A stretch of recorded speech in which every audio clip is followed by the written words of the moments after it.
professional racquetball player, and I've been playing racquetball for, God, probably 16 years now, and I've been instructing this game for 10 to 12 years. Not to be confused with Plumber. This game is very easy to learn. There's a lot of things that people don't have any idea about, and that's really my job out here, is to teach them all the new things about the game and make them feel comfortable. There is not good quality instruction all across the United States everywhere. That's one of the real big problems in this game. And that's why this video is going to be so important, is it's going to show people the right way from the beginning all the way to top open and professional levels. I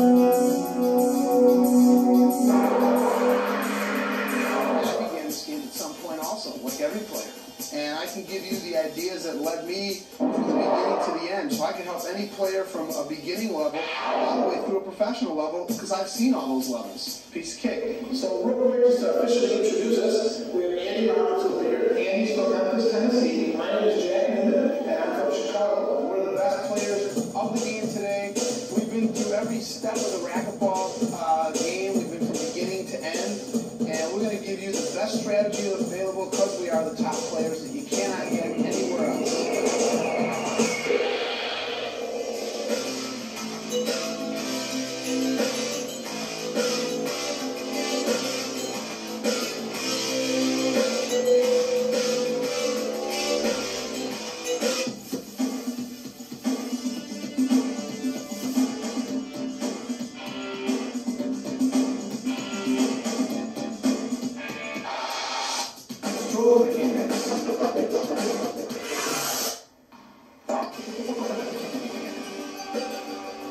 First thing you got to realize as a right-handed player is how to appropriately grip the racket.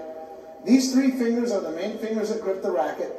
Thumb would rest over the middle finger, forefinger extended with a V form between your forefinger and your thumb. You want to spread your hand out on the grip. You do not want to fist the grip. The reason being is when you fist the grip, you cannot control the head of the racket properly. If you spread your racket out, you can control the whole width and the length of the racket. When you're stroking a forehand, the first key is to try to get yourself positioned and turned where you're always facing the opposite sidewall. So I want my body turned to the sidewall. I want my elbow height above my shoulder, which will allow my racket to become high and prepared as I go into the shot. My wrist is slightly cocked, and my racket face is facing the sidewall. Your feet need to be shoulder width apart. You need to be comfortable. Knees slightly bent. The back swing, your elbow should be in line with your shoulder.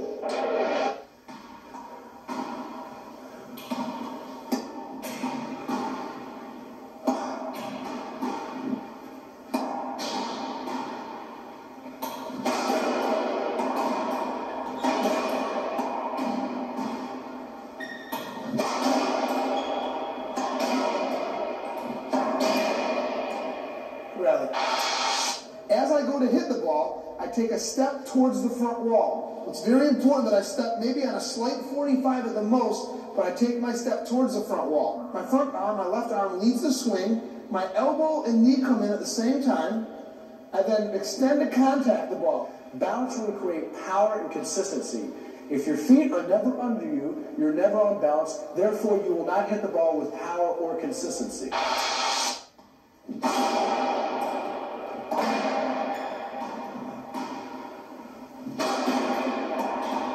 Good shot. Notice the full extension of my arm. Ball is contacted off the big toe of the front foot for your down-the-line shots. I then pivot my back foot, rotate my hips, snap my wrist, and follow through to my shoulder. Here's point of contact, okay, and I will rotate through that point of contact, and my hips and shoulders will be facing the front wall. When I finish my swing, I'm in a comfortable, balanced position with my shoulders and hips both facing the front wall, which allows me a full follow-through. It's important that we realize that we want to take the same stride into the ball for every shot. A lot of instructors out there are teaching this improperly.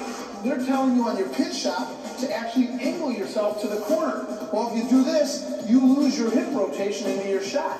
I say step towards the front wall still on that 45-degree angle, contact the ball back in your stance, and still allow your hips to swing through the ball. So you always want to take the same stride into the ball on every shot. Just change the angle of your racket to hit the different shots. That's very important.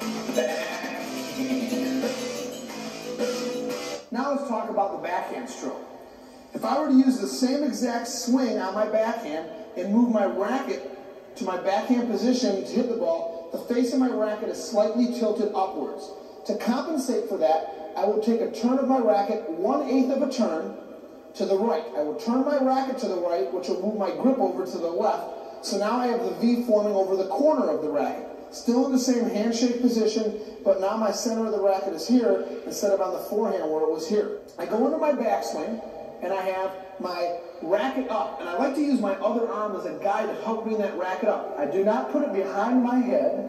The reason being is it takes too much time. That means I'd have to bring it out and then down. Again, I want that elbow about shoulder height, knees bent, and I want pretty good extension back here. Notice how my shoulders are turned towards the corner. That's how I develop a good backswing. Good serve. Shot. When I do my backhand, I will step towards the front wall again. Again, I want good extension, both arms coming down together. Contact the ball with a full arm extension, and I want to snap my wrist, pivot, and rotate. When you're in your practice sessions, when you're going through your drills, make sure that that back knee is bent, because that creates a leveling factor in your shoulders. 3 key tips. One is, make sure you get the ball away from your body to allow you to maximize your power. Extend on the ball. Bend over and reach to hit it. Don't stand straight up and hit in here. Another problem is not using your legs. The legs are the strongest muscle in your body and must be used to drive through the ball. So on the forehand, I want to make sure I rotate and bring this side of my body and my hips through the ball to allow me a full follow through. And on the backhand, this leg needs to rotate. So you got to learn how to rotate on that back foot with leaving the front foot more parallel to the front wall. And the last is not watching the ball. Players always want to look to see where their shot went, and it's important that we watch the ball until it hits the strings, and then maybe a split second after that before we begin looking up. This will allow our shoulders to stay level throughout the swing.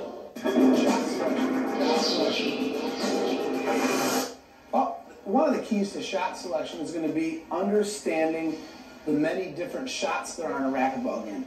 For example, on the defensive end of the game, when you're hitting a defensive shot, you basically have either a ceiling ball or an around-the-wall ball. The key to a ceiling ball is I want to strike the ball so it hits the ceiling first, then the front wall, landing back in the 2 corners of the court to force my opponent out of center court.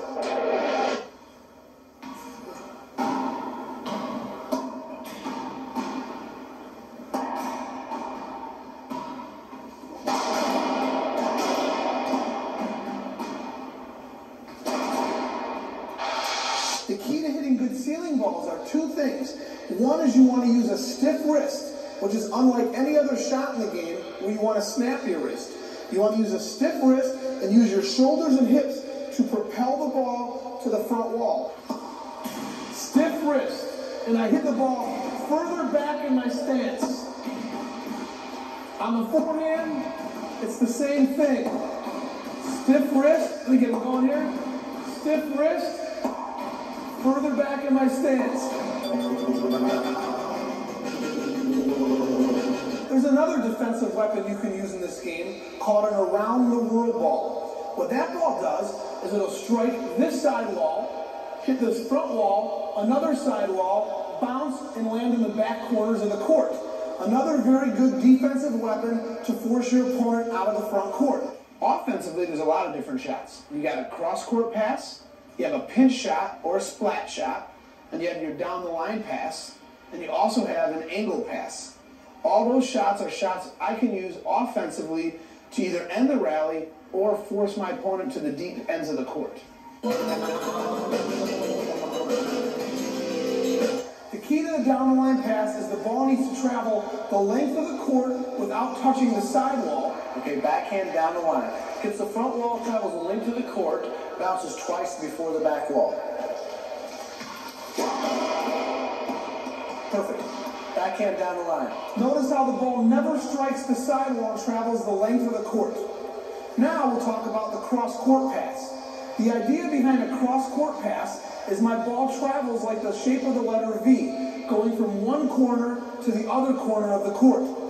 In order to hit this shot effectively, I need to change my contact point of where I'm hitting the ball. I can't hit a cross-court pass with my racket here. The angle of my racket has to be in front of my front foot.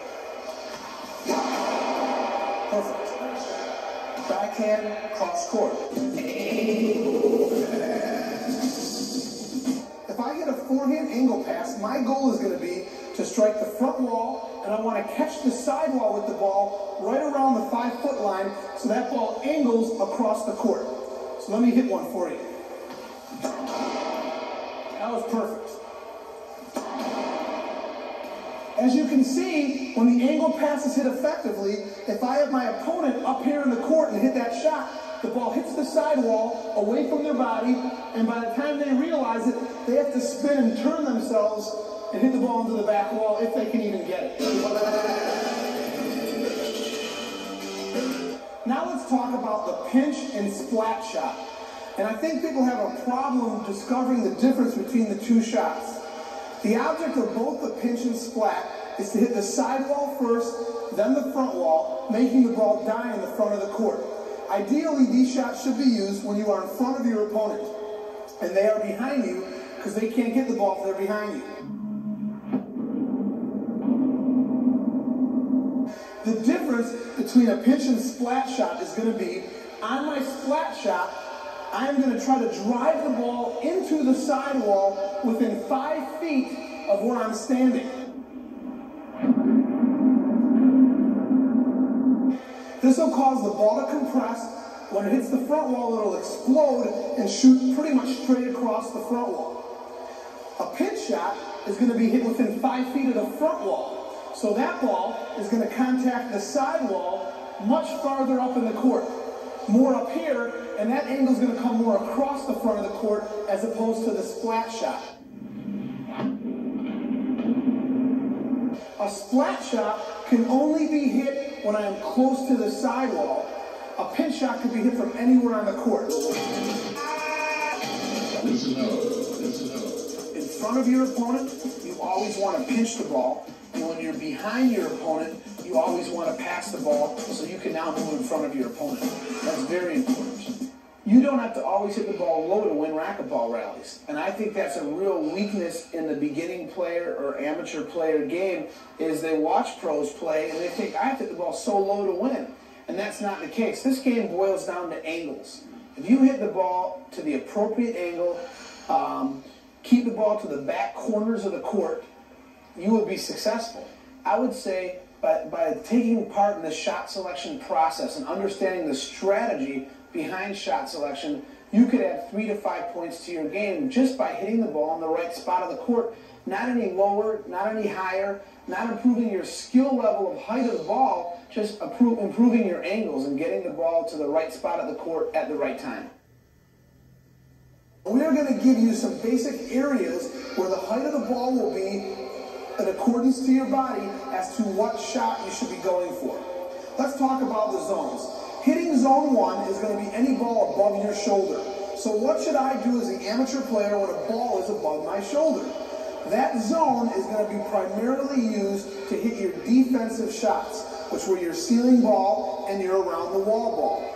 Zone 2 is going to be any ball below your shoulder and above your thigh.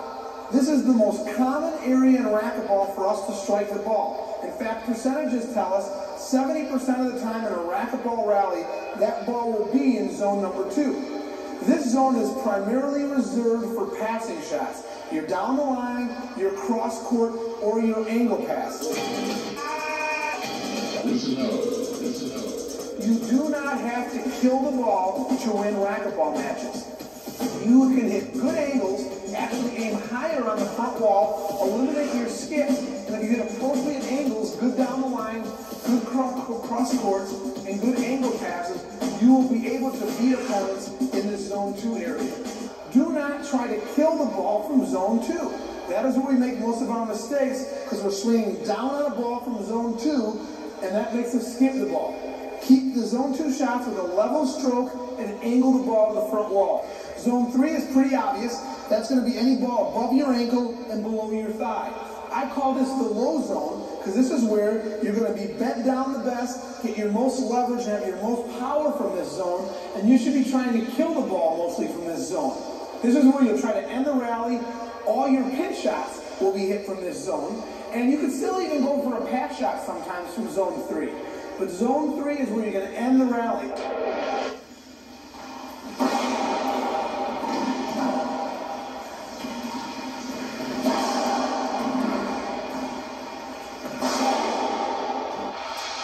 You can make a zone 1 ball a zone 2 ball by moving your feet a little better and being more patient. You want every ball you hit to be in one of the 4 corners of the court. Okay? The back 2 corners of the court are going to be reserved for all your defensive shots and all your passing shots. I want those balls to be in the back 2 corners of the court, which will enable me to be in the center of the court.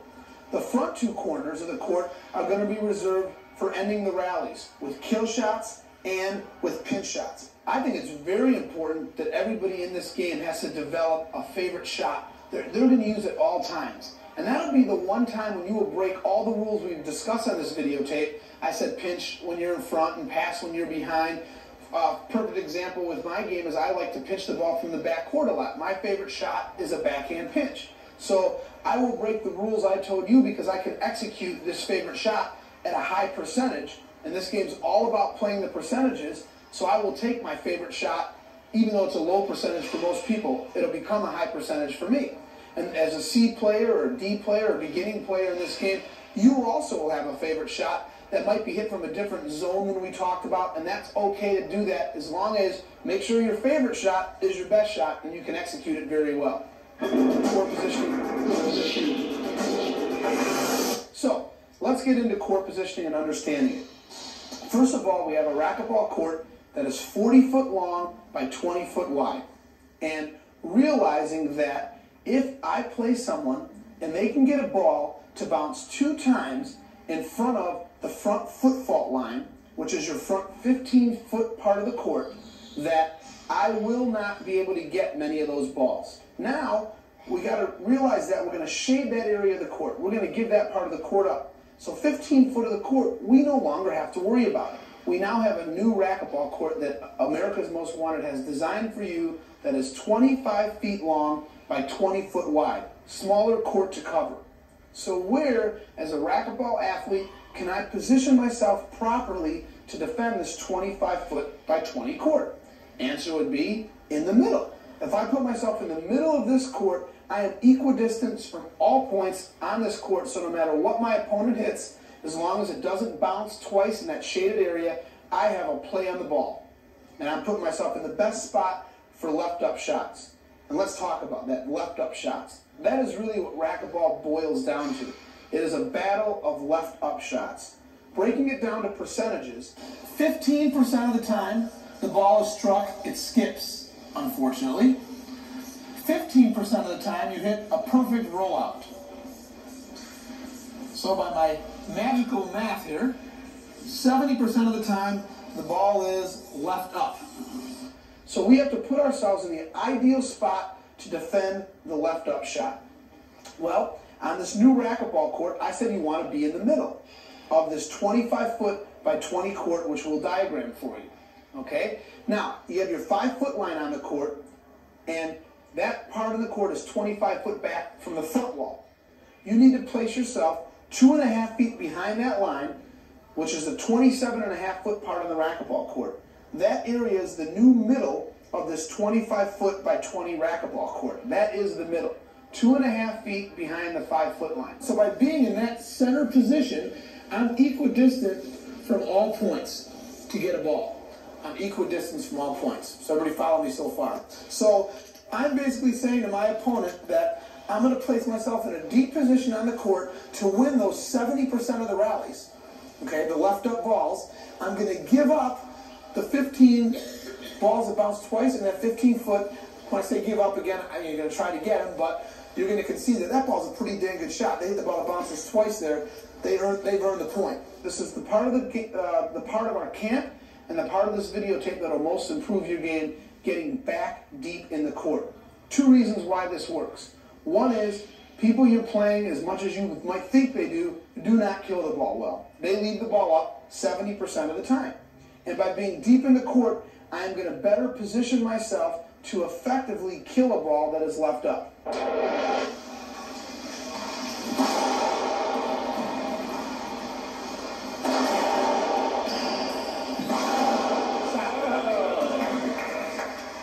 Who said he had mediocre speed?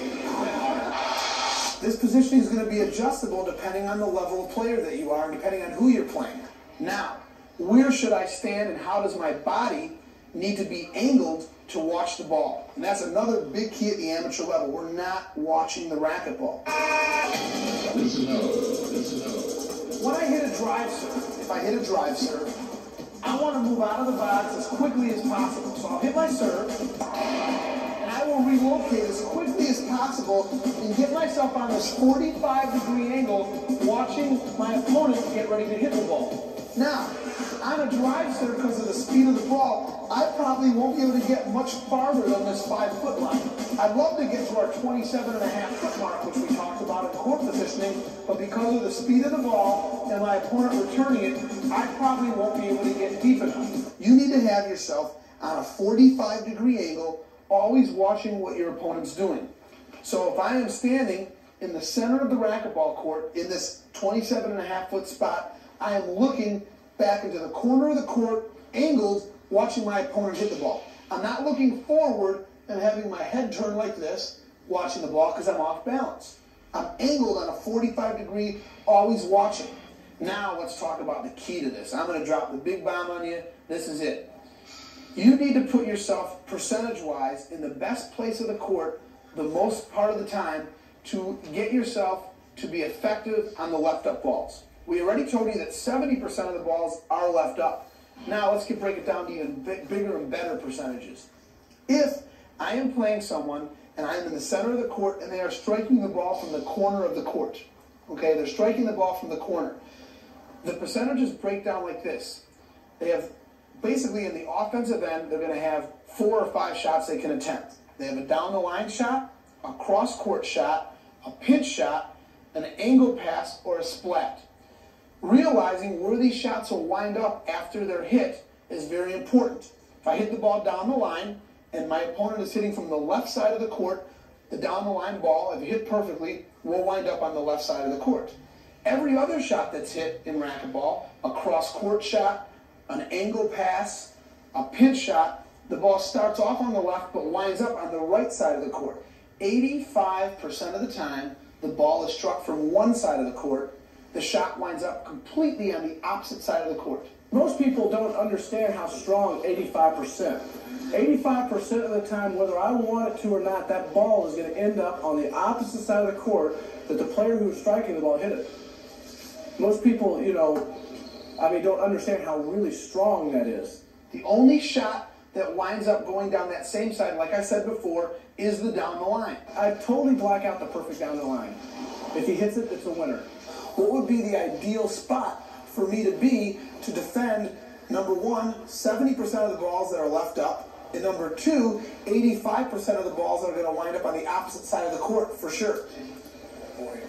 A little bit over from the center. Okay, now, over here is getting a little ridiculous, but probably you're going to want to be just a little bit to the right of center. Now, there's a lot of people in here going, are you crazy, Jack? You're kidding me. I'm going to stand there and give this guy the whole down the line wide open? Yeah, that's exactly what you're going to do. You want your opponent to try down the line because it's impossible to hit effectively. Even at the pro level, pros may be executed 30 or 40% of the time in the heat of battle. An amateur, 15% on the high end is what they can effectively get right down the wall because it's tough to get the ball to travel the length of the court without touching a sidewall. Realize this, the only 2 shots in the game that can beat you now are a perfect down the line or a rollout that bounces twice in front of that front foot fault line. And believe me, I can live with that as a racquetball player, putting myself in that position on the court to only be beat by the 2 hardest shots in the game, a rollout and a perfect down the line. Your goal when you are are serving the ball is to force your opponent to give you a defensive or weak return so that on the third shot in the rally, you have an offensive shot.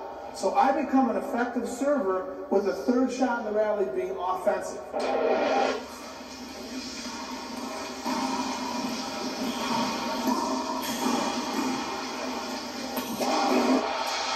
And I can create this in many different ways. I can hit lob serves, I can hit Z serves, I can hit jam serves, I can hit drive serves, any combination of those serves. I can hit off-speed serves. And what I want to do for you is show you all the different types of racquetball serves that are available to achieve my goal. Most people do not practice a serve. Very few people spend time on them by themselves, either developing a routine, developing their serves. They rarely practice it. And it's the only time during a racquetball match where you get a free opportunity to hit the ball. The goal when I'm hitting a drive serve, again, is to not get the ball over the line, but to force my opponent into one of the two corners of the court and get a defensive or weak return. I do not want my drive serves to hit the sidewalls. I am trying to drive the ball straight back to either corner of the court. Most people lob serve the ball just because they don't have any confidence in their drive serve. So when you get a drive serve, we teach the two-step method. And that's basically, if you're a right-handed player, you're going to put your right foot down on the back short line and then put your left foot forward. From this position, I'm going to drop and move my back foot at the same time toward the front wall. My right foot and drop is simultaneous. All right, I'll go through one service motion. Right, left. Once again, the key to the serve is to be consistent, to have a nice, smooth body effort into the ball.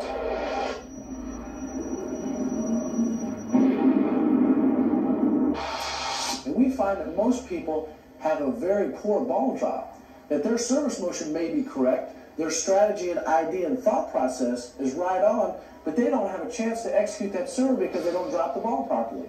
They may drop it behind their hitting point, too far in front of it. You do not want to practice bouncing your ball like this one time, or rolling it out of your hands, or throwing it down. Whichever way is most comfortable with you, that's fine, but do it that way every time.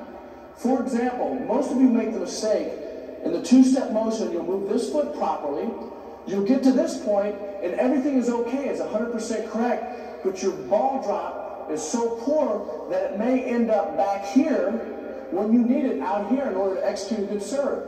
So at that point, you've already cheated yourself out of a good serve possibility because your ball drop is improper.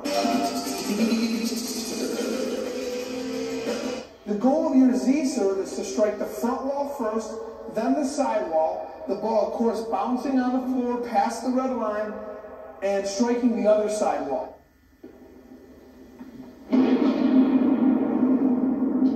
The goal of the Z serve is to keep the ball actually higher when it hits the back side wall there, in the back corner of the court. I don't want the ball down low back there because that gives my opponent a zone 3 or low zone shot. I want my Z serve to be higher up, more chest high, when it hits that other side wall. Another type of offensive serve would be the jam serve. This is the only serve in the game where I actually, on a drive serve, want to hit the ball into the sidewall. If I want to hit the sidewall so the ball jams my opponent in the center of the court, usually between the waist and the chest.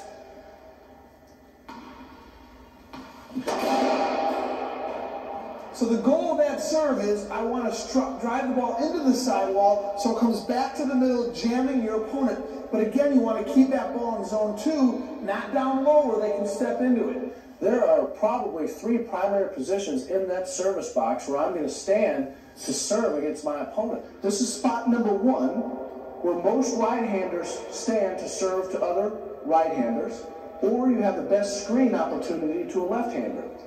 The next position is in the center of the court. The next position, position number 3, is on this side. Don't be afraid to move in that box.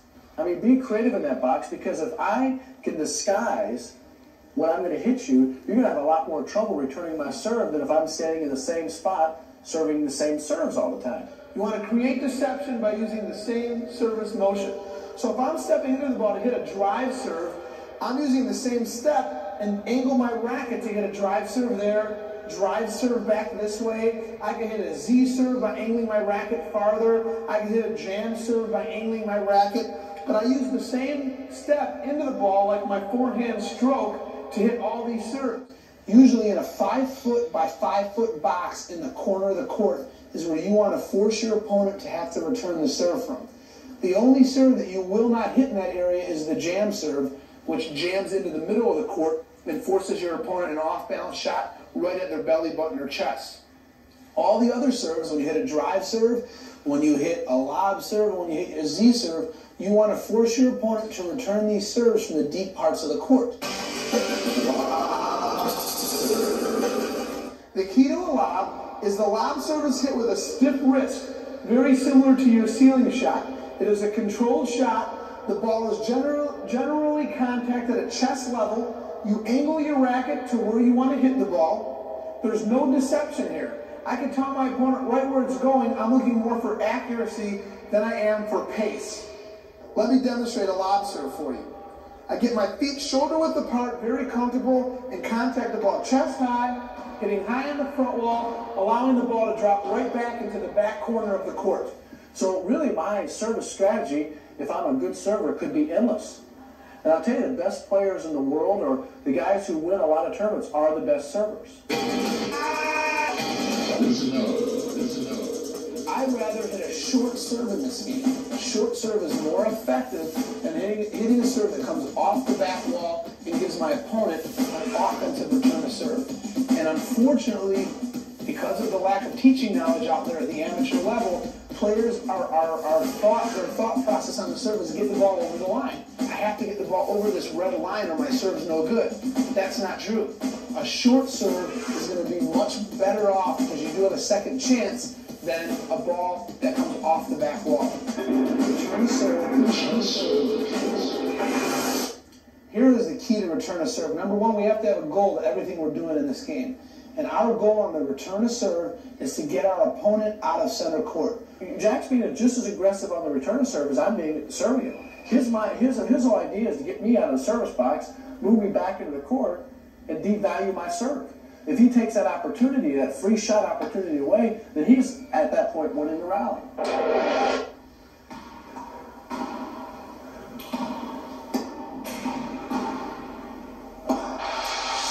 Okay, if your primary idea is to lob me, I can be offensive by moving up in the court, taking an aggressive return.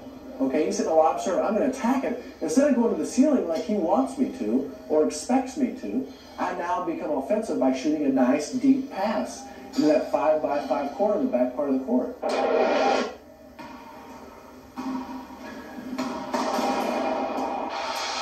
You must understand the rule on the 5-foot line though.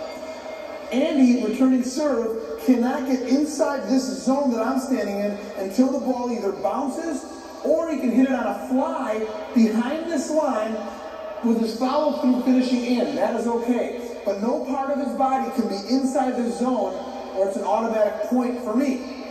So if I am serving a lob, Andy can cut this ball off either on a fly or the short bounce, depending on how bad my serve is. He can make a judgment as to which shot to take.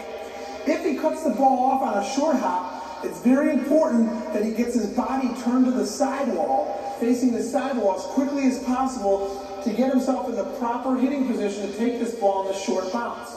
It's also important that you really keep your eye on the ball, do not lift your head, and go for passing shots. Do not go for a kill. It's a tough shot to kill. So Andy will hit a couple of these for you.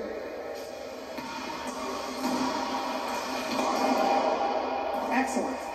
Notice how Andy turns himself to the sidewall when he cuts his ball off. You can also return a ball on a fly and cut it off on a fly. If you hit a drive serve to me and it's short, and you realize on that second serve that you're going to hit a lob and I'm going to be cutting it off, how do you feel mentally? Uh-oh, here it comes. Realize that the server is vulnerable to passing shots on return of serve because they're farther up in the court than the 27.5-foot spot that we discussed earlier. When they hit a drive serve, they can't get themselves back that far. It's hard to get yourself back that quickly. so they're vulnerable to a pass shot. If I try to hit a kill shot, my opponent usually will get it if it's not perfect because they're up farther in the court. My mindset immediately says, oh my God, they're getting my kill shots, I have to hit the ball lower. As soon as I start trying to hit the ball lower, I start skipping the ball, and I give away free points on the return of serve.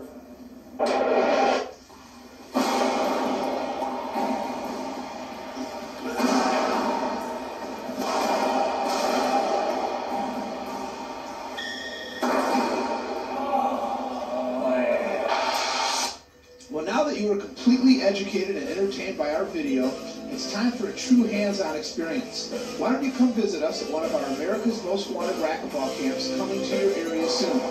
For further information on our camps, give us a call or drop us a line.